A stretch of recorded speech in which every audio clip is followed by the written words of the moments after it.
How to fix establishing a database connection on your WordPress website. Go to your hosting provider. Select your domain. Click to File Manager.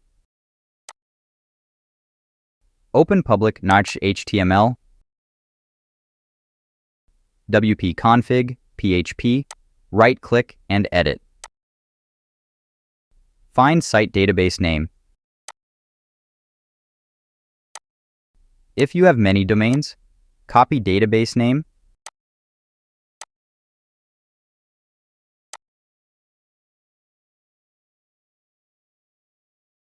Search on database management.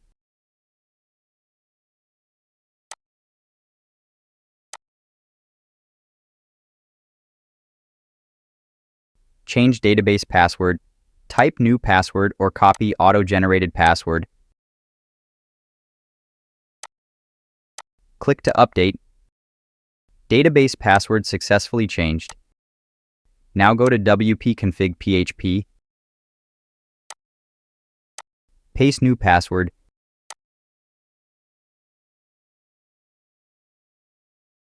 And save. Refresh your website. Site will work perfectly. Thank you for watching.